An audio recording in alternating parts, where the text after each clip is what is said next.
Thank you, Eric. Thank you very much for this wonderful opportunity.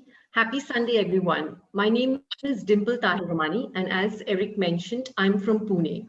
I'm a soft skills trainer and a certified counselor by profession, and I call myself a compassionate storyteller. The story I will be narrating today is Sudha Murthy, one of the best authors from India, her story. However, I do admit I have made certain modifications in the story. So here goes. Long ago in ancient India, there was a young man called Sumant. Sumant lived in Vidisha Nagara. He had lost his parents at a very young age. He had faced a number of struggles, and this had left him bitter as well as resentful. And he had transformed into a smart yet cunning young man. He would go about cheating people and having his way. One such day, he was very hungry and he walked into a sweet shop. There was a small young boy looking after the sweet shop at that point of time. He went up to him and said, "Little boy, I would like to have 2 boxes of sweets." The boy looked up at him and said, "Who are you? I have never seen you before." "My name is Fly. I am your father's friend." Saying that, he started helping himself to a plate full of jalebis. The boy was confused and he rushed to his father, who had just gone home for a quick afternoon nap. He went and told him that there was a stranger in the shop helping himself to sweets. The father, who was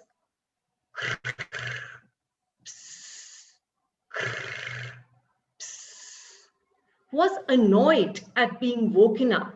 So he just told his son, "How much will a fly eat? Let him do whatever he wants." So the boy ran back to the shop and he was helpless. After helping himself to a plate full of gulab jamun as well, he picked up two boxes of sweets, and he went out and went straight to the home of Kanaka Chandra. Kanaka Chandra was the biggest miser of Vidisha Nagara. He offered him the 2 boxes and said, "Namaskaram, sir. Here are 2 boxes of sweets for you." Kanakadasa was pleasantly surprised and he said to him, "Thank you, Sumant." "You're welcome, sir. However, I just need these 2 empty boxes. Can you please give them to me?" "Sure, Sumant. Go to my wife and she'll give you a vessel where you can empty out these sweets." "Thank you, sir." He rushed into the kitchen where Kanakadasa's wife was busy cooking. "Namaskaram, madam. Can you please give me these 2 empty boxes? And your husband has asked you to give me 2 gold coins." "Gold coins? Why should I give you gold coins? Are you out of your mind?" "Sir, your wife is not giving me what you asked her to give me." At that point of time, Kanakadasa was busy negotiating an important deal. So he just said to his wife, "Just give him whatever he wants." And soon you could see Sumant walking out of Kanakadasa's house with 2 gold coins. He walked for a long distance till he reached the outskirts of the city. There he dug one of the gold coins into the ground and sat holding a stick. As soon as he saw a man coming on the horse, he started waving the stick and trying to look in the nearby shrubs.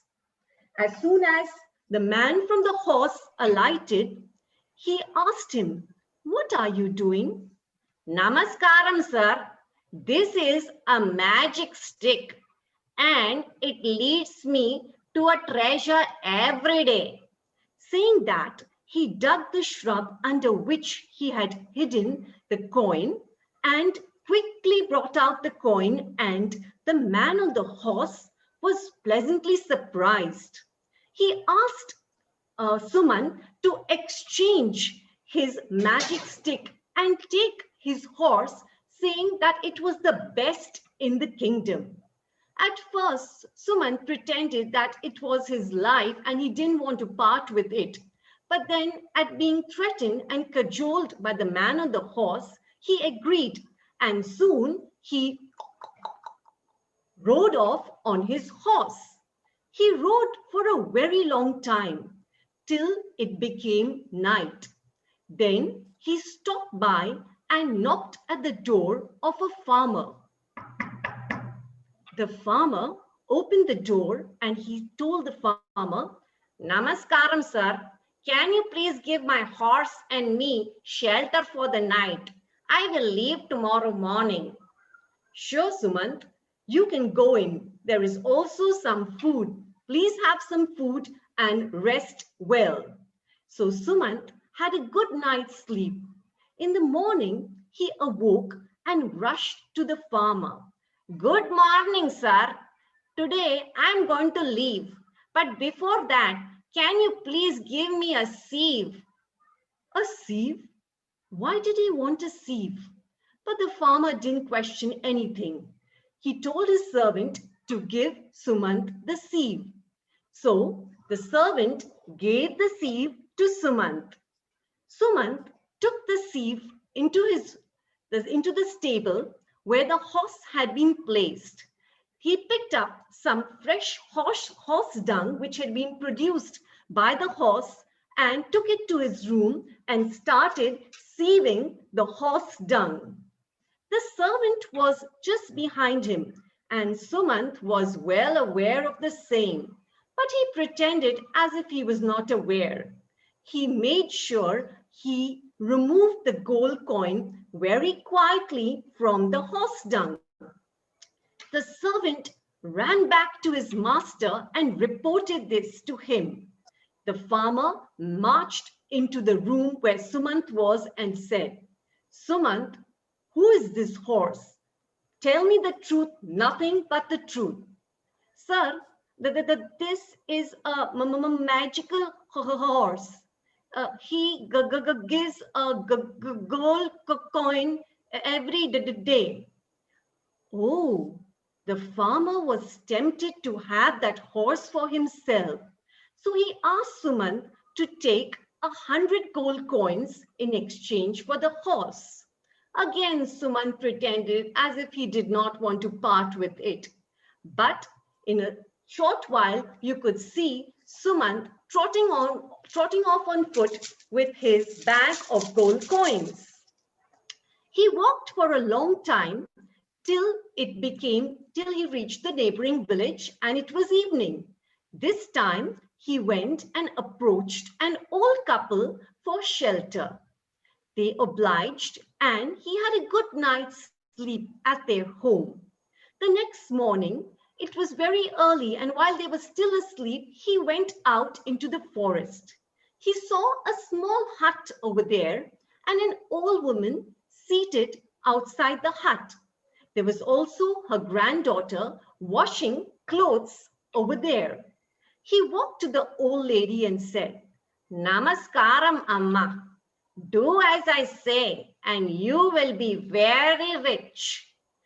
Saying that, he walked back to the couple's house. However, he was holding a bottle of green liquid. When the couple asked him what that liquid was, he said, "This is a magical potion. I have got this from the Himalayas. This can make any old person young instantly." "Do you have any proof for the same?" asked the old man. "Sure, sir. Follow me." Saying that, he led him to the hut. He gave the old Amma the magical potion and told her, "Drink this, Amma." And he quietly pushed some money into her palm. She drank the entire potion and disappeared into the hut. Soon, a young girl came out wearing exactly the same clothes as the old woman. The old couple were convinced that this was indeed a magical potion. So the old man gave him 100 gold coins in exchange for this magical potion. Sumant made him drink it, and the old man fell unconscious immediately. Not the one to be left behind, the old woman also said, "Please give me my portion, because otherwise my husband will get up as a young man and start looking at other younger women. I don't want that to happen." So Sumant took 100 gold coins from her and made her drink the magical potion as well. There, she was unconscious as well. So he went away with 2 bags of gold coins, which he had got from this couple. He kept cheating people and leading his life in this way. However, this news reached the king, and he was very upset at Sumant. He ordered for his arrest. So one day, when Sumant walked into his trap, he told his soldiers, "Arrest him, put him in a bag, and throw the bag off the mountain cliff at sunset." The soldiers did exactly as they had been told. They closed him in a bag and left the bag at the mountain cliff, waiting for the sun to set. Now, Suman's brain was still ticking away. He waited in the bag for someone to come. Soon he could hear the footsteps of an elephant. As soon as he heard that, he started saying, "Help me, please, someone, please help me." The man from the elephant alighted, opened the bag, and was surprised to see Suman there. "What happened to you? Who are you?" "Sir, I am Sumant. My king has no heir. So this morning his elephant put his trunk on my head, and my king wants me to become the king after him. I do not want to be the king. Please help me." The man was very interested at this offer. He said, "Why don't we switch places?" So Sumant came out of the bag, and the man was put in the bag, tied tightly, and Sumant rode away on the elephant just in time before the soldiers came and threw the bag off the mountain cliff. The next day, Sumant came into Vidisha Nagra on his elephant. People asked him how he was still alive. "When I was thrown off the cliff, I fell into Amravati, which is in the valley there. People over there have a lot of gold and silver scattered in their houses. However, they don't have any king, so they have asked me to become their king. Today is my coronation. I'm inviting all of you. Please come for it." The king also happened to be hearing all this. He immediately told Suman, "Suman, I will not believe this story of yours. There is no Amravati in the valley which you are talking about.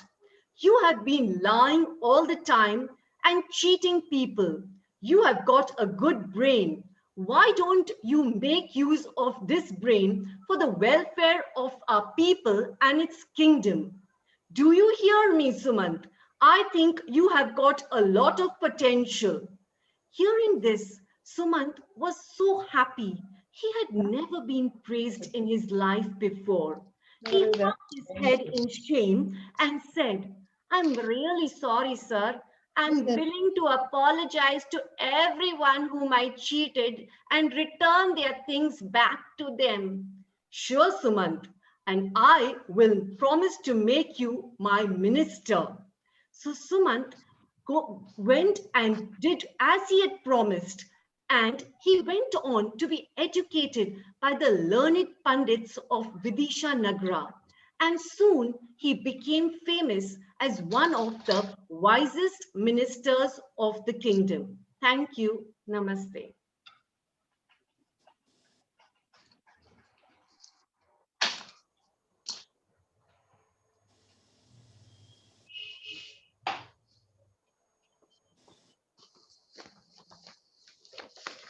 Okay, thank you very much.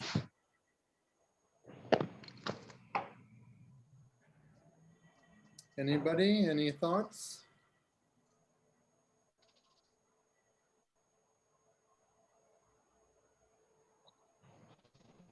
Thank you so much, Dimple. That was really, really interesting story, and I loved the props and the sound effects. It was great, and I thought it's interesting to think that what stopped him from being selfish or cunning was being recognized and being praised. Right? That was in some ways what he wanted all along is to have that recognition, and how that changed him. So thank you for the beautiful story.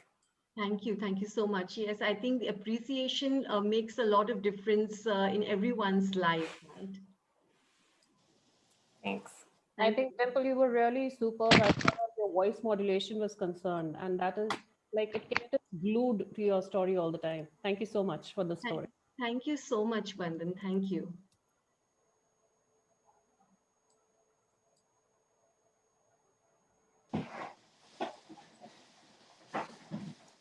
Hi, Dimple. My name is Swati.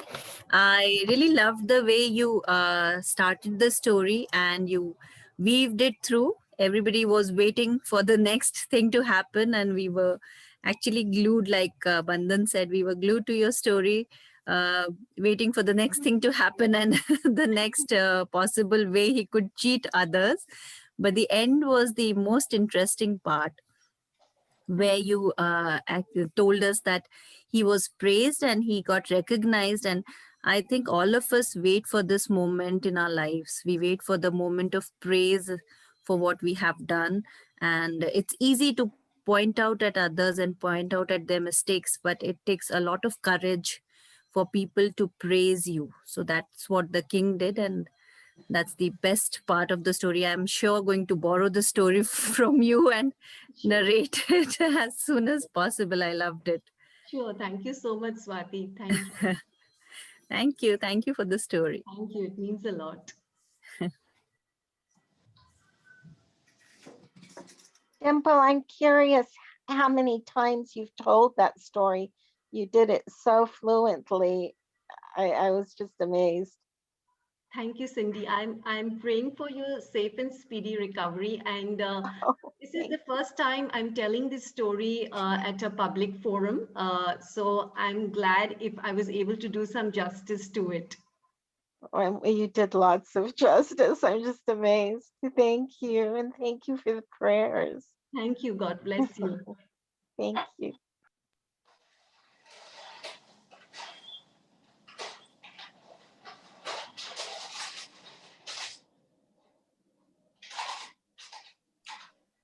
Okay. I guess we should proceed to the next storyteller.